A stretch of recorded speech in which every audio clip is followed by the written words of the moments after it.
My husband's family set me up by planting fake cheating evidence and forcing him to choose. He glared at me and whispered, "I knew you'd betray me." I begged him to listen, but he signed the divorce papers instantly. Weeks later, he discovered the truth, and when he showed up at my door, my new husband opened it instead. I married Daniel 5 years ago. He was my best friend, my rock, my everything. We had a good life together. Not perfect, but we loved each other. Or at least, I thought he loved me. I should have known better because his family always hated me. His mother, his two sisters, even his cousin. They all looked down on me because I came from a working-class background, and Daniel's family had money. Not crazy rich, but definitely upper class.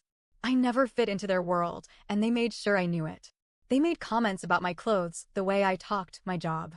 His mother would always say things like, "You did well for yourself, dear." Marrying up is an art form, isn't it? As if I was some gold digger. It didn't matter that I worked full-time, that I paid half of everything, or that I loved Daniel for who he was, not his bank account. In their eyes, I was beneath them. For years, Daniel would tell me to just ignore them. He never stood up for me the way I wanted him to, but he always told me that he loved me, that they didn't matter. And like a fool, I believed him. Then, everything fell apart. It started small. Little things. Daniel's mother, Mary, started dropping hints about how distance could ruin marriages. How women who spent too much time away from home always seemed to find trouble. I was working extra hours at the time, saving up for a house we had planned to buy. I didn't think much of it. Then Daniel's sister, Rebecca, started asking weird questions. Stuff like, "Are you and Daniel good?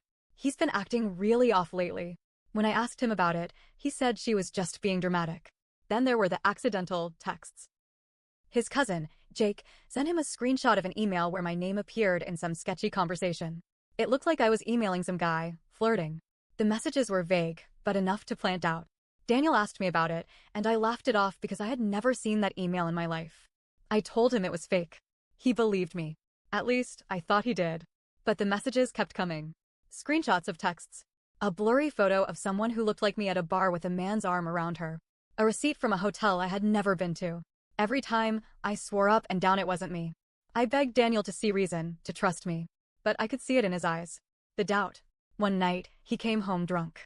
He stared at me for a long time before saying, "If I ask you something, will you be honest with me?" I felt sick. Of course. "Are you cheating on me?" I had never even looked at another man the way I looked at Daniel. I felt my stomach drop. I told him no. I swore it. But he just nodded like he had already made up his mind. That's when his family made their final move. 2 days later, I woke up to banging on the front door. I ran downstairs, still in my pajamas, and found Daniel standing there, pale and shaking, with his mother behind him. She was smirking. Daniel threw a folder at my feet. Inside were printouts, emails, texts, pictures. A full record of my supposed affair. I flipped through them, my hands shaking. Some of the texts had my name, but I had never sent them. The emails came from an address I didn't recognize. The pictures, some of them were me, but edited. My face, pasted onto someone else's body. I looked up at him, horrified. "Daniel, this is fake. You know me. You know I wouldn't do this." He clenched his jaw. His mother placed a hand on his arm. "Don't let her manipulate you, honey. We warned you." I turned to her. "You did this. You set me up." She smiled. That smug, triumphant smile. "Daniel, sweetheart, let's go inside. Let's get this over with." Over with? Daniel walked past me, into the house, sat at the kitchen table, and pulled out a stack of papers. Divorce papers. Already signed. I couldn't breathe. I looked at him, desperate. "Daniel, please. Look at me. You know this isn't real. You know me." He stared at me for a long time. Then he whispered, "I knew you'd betray me." That broke me. I begged. I pleaded. I swore on my life that I was innocent. But he just shook his head. I don't even remember signing the papers. I only remember Mary's smile. Daniel moved out that night. Within days, I was erased. His family made sure of it. He blocked my number. I lost mutual friends overnight. It was like I had never existed. I fell into the worst depression of my life. I couldn't sleep, couldn't eat. I went over everything 1,000 times in my head. How could he do this to me? How could he believe them over me? Then, weeks later, something happened. Rebecca, his sister, called me. Out of the blue. At first, I didn't want to pick up. But something told me I needed to. She was crying. And then she said the words that changed everything. "They set you up." I have proof. Mary, Jake, and even Rebecca had been in on it from the start. But Rebecca had a conscience. She broke first. She told me how they faked the emails, how they hired someone to take pictures of a woman who resembled me, how they used Photoshop to alter images. She even had voice recordings of them planning it.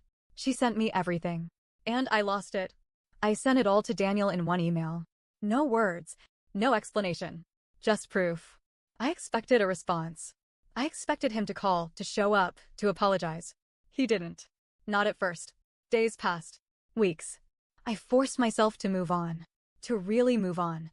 And then, just when I had finally started to rebuild my life, there was a knock at my door. I opened it, expecting a delivery.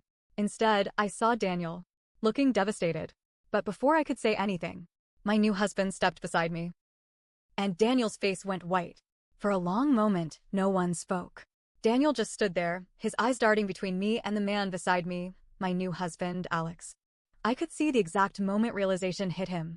The way his breath caught, the way his shoulders tensed. He wasn't expecting this.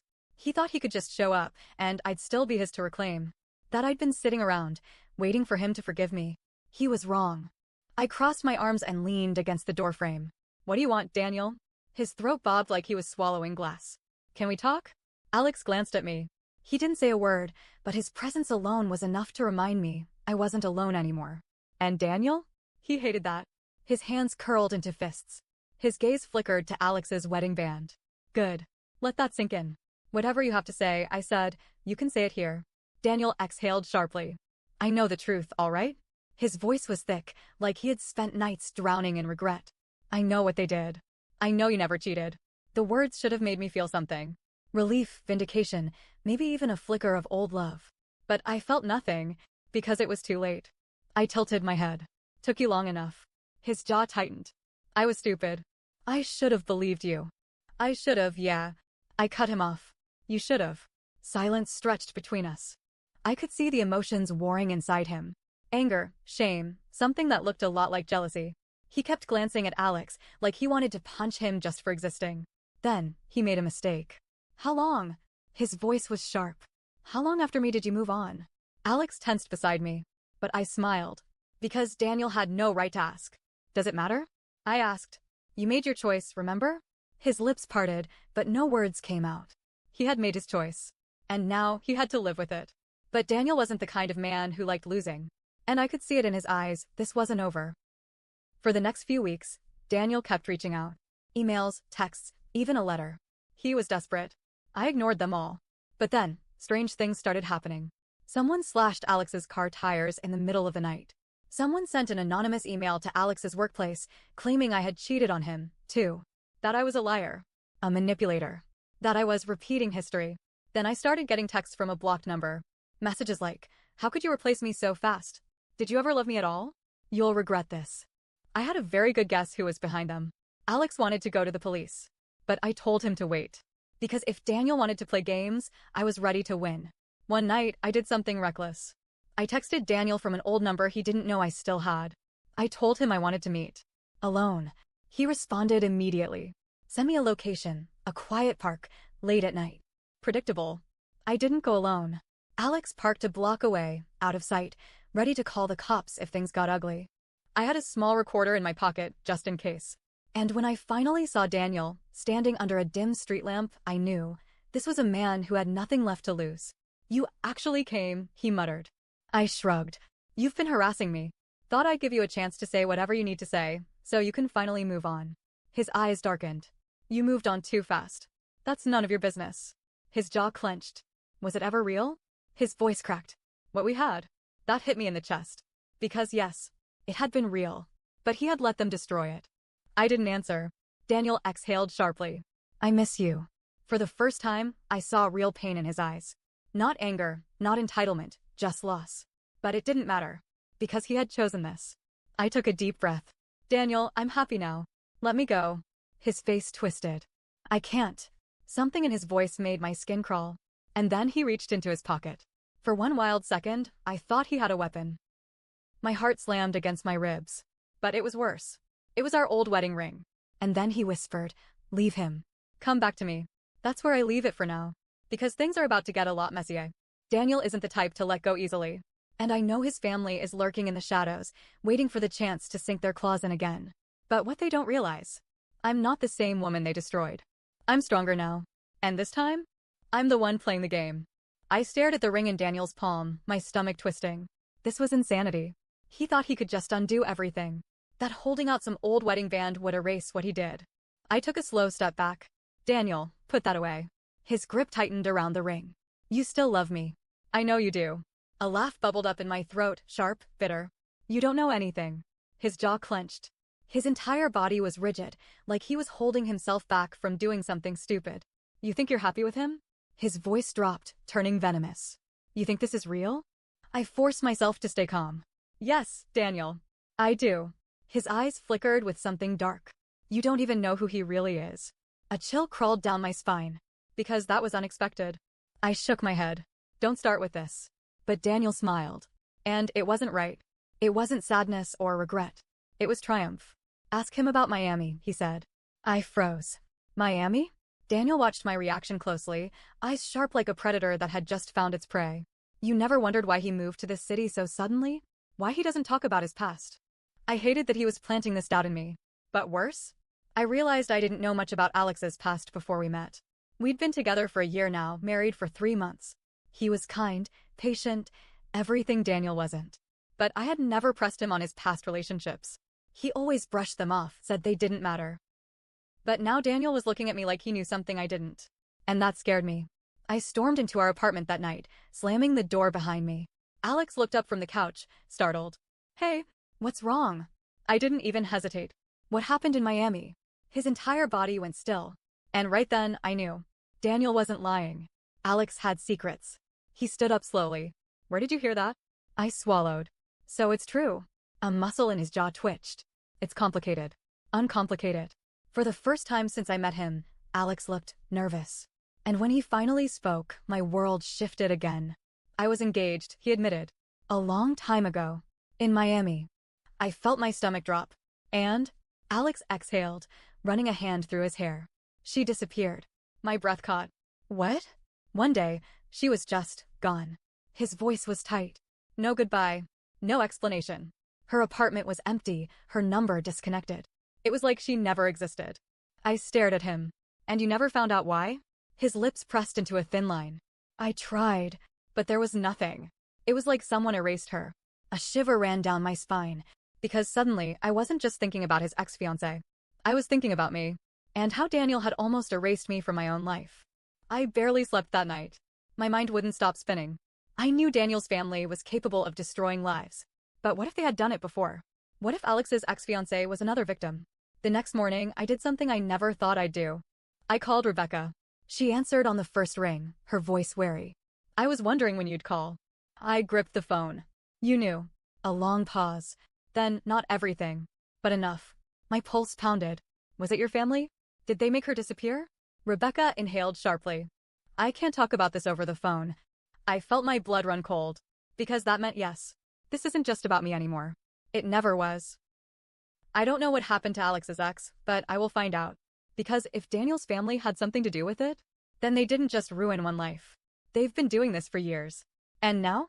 I'm going to make them pay. For the next few days, I couldn't shake the feeling that I was walking on the edge of a cliff.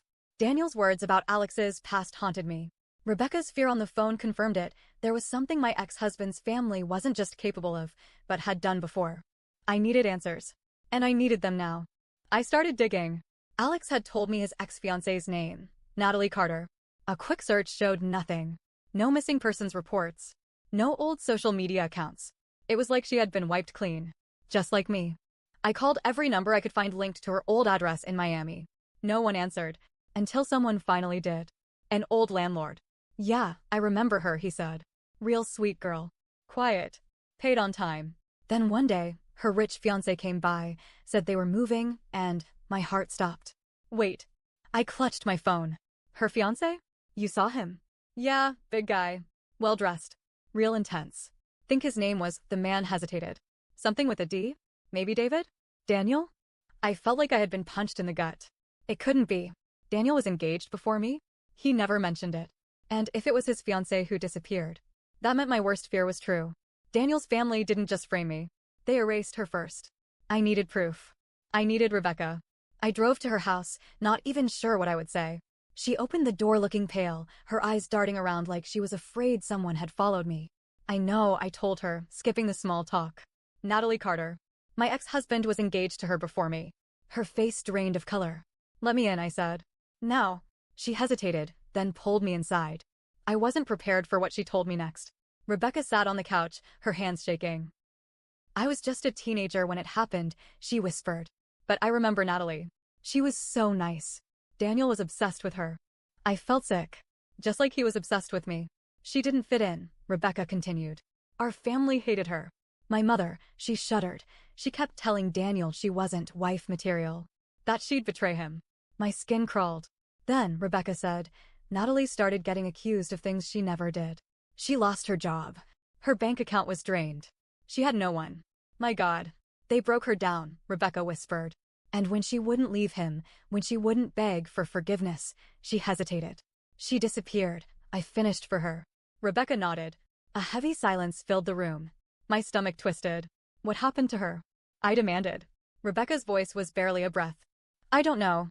I barely had time to process before there was a knock at the door. Rebecca jumped. Her eyes widened in terror. You didn't tell anyone you were coming, right? I shook my head. But then the knock came again. Harder. Louder. Then Rebecca. Open the door. Daniel's voice. My blood ran cold. Rebecca froze. I motioned for her to be quiet, but she was already shaking too hard. The door burst open. Daniel stood there, eyes wild, breathing hard. You shouldn't have come here. His voice was low, dangerous. Rebecca clutched my arm, her whole body trembling. Where is she, Daniel? I asked, forcing my voice to stay steady. What happened to Natalie? His jaw locked. He didn't answer. Because he didn't need to. His silence told me everything. That night, I sent everything I had, to the police, to reporters, to everyone. The forged cheating evidence against me. Rebecca's confession about what they did to Natalie. Photos of Daniel and his family in Miami, connected to Natalie's last known location. I posted it everywhere. Daniel tried to call me. I didn't answer. Then his mother tried. Then his lawyer. By morning, it was viral. Rebecca agreed to go on record, naming her mother as the mastermind. And within 24 hours, police were officially reopening Natalie Carter's missing persons case. Daniel's family went silent. I mean, completely silent. For people who were always in everyone's business, it was eerie. Then, 2 days later, Daniel was arrested for fraud and falsifying evidence for what they did to me. More charges were coming. And for the first time, he couldn't buy his way out. His mother, his cousin, all of them under investigation. And Natalie? A new witness came forward. A former housekeeper who had worked at Daniel's mother's estate in Miami. She remembered Natalie. And she remembered the night she left. She saw men dragging a struggling woman into a car. She never saw her again. But now, with everything coming out, she wasn't afraid to talk. A month later, I stood outside my apartment, watching the news. Daniel's trial was coming. His mother's empire? Crumbling. Natalie's case was officially reopened as a homicide investigation. And me? I was free. Alex wrapped his arms around me, pressing a kiss to my temple. You did it, he murmured. No, they did it to themselves. And for the first time in a long time, I felt at peace. Weeks later, I received a letter. From prison. From Daniel. I almost threw it away. But something told me to read it. It was short. 3 sentences. I loved you. I was wrong. But you were always meant to be mine. No apology. No remorse. Just one last reminder of who he really was. A monster. I set the letter on fire. And I never looked back.